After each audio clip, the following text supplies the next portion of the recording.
Welcome to Modemulator instructional video number 5. This video will explain how to enable and use the Modemulator's single-ended mode so that legacy applications designed to use a dial-up modem can connect and interoperate with any TCPIP server or client.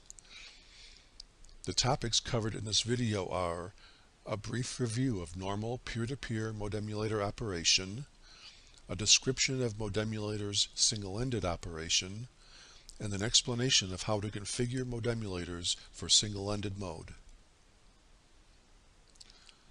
A typical peer-to-peer Modemulator data communication system has legacy software applications running on the host and on the remote equipment.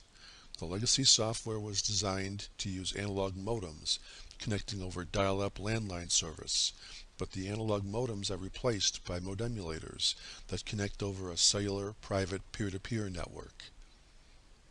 When the host initiates a connection to a remote site, it starts by sending a dial command to the originating modemulator. The originating modemulator uses an IP address to connect through the cellular network to the answering modemulator. Both modemulators will notify the applications of the pending call, just as analog modems would. The remote modemulator will answer, and the connection will complete. Alternatively, in a peer-to-peer system, the remote software can initiate a connection to the host. The same steps will occur, but in opposite direction. Next, I'll describe single-ended operation. A data communication system that has reconfigured or replaced the host software to use Ethernet protocols can continue to use the legacy software at the remote sites if the modemulators are configured for single-ended mode. In systems that have the host configured as a TCPIP server, it is listening for a connection from a remote TCPIP client. The server is reachable at a public IP address, or it may be protected by a firewall. For help choosing a method of contacting the server, watch the Understanding Cellular Data Connectivity video on YouTube. The remote application starts by sending a dial command to the modemulator. The modemulator uses an IP address to connect through the cellular network and the internet to the TCPIP server. The modemulator will notify the application of the pending call, just as an analog modem would.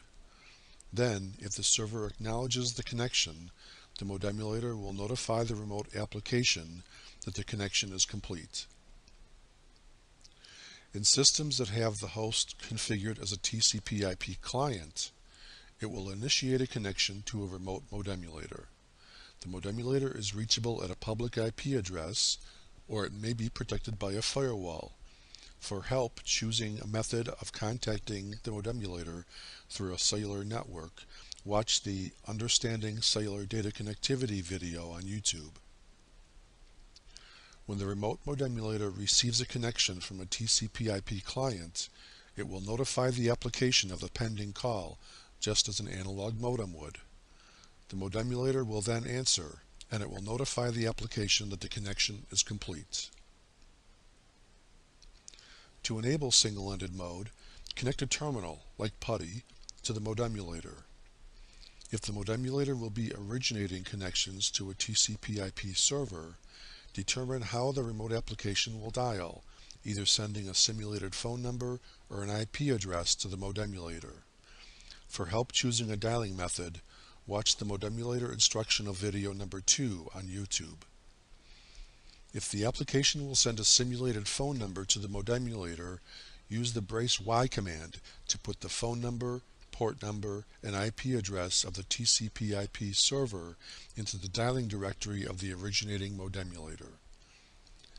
If the modemulator will be answering connections from a TCPIP client, configure the terminal for the serial settings required by the legacy application. Determine how the modemulator will answer, either manually under control of the remote application or automatically. Watch the Modemulator instructional video number 1 on YouTube for help choosing auto answer or manual answer. If the modemulator will auto answer, use the S0 = 1 command to enable auto answer in the Modemulator and to establish its serial settings. If the Modemulator will answer manually, use the S0 equals 0 command to disable auto answer in the Modemulator and to establish its serial settings. Now, whether the Modemulator will be answering or originating, use the brace M1 command to enable single-ended mode, followed by an &W command to make the current settings non-volatile. This completes the configuration of the Modemulator for single-ended operation.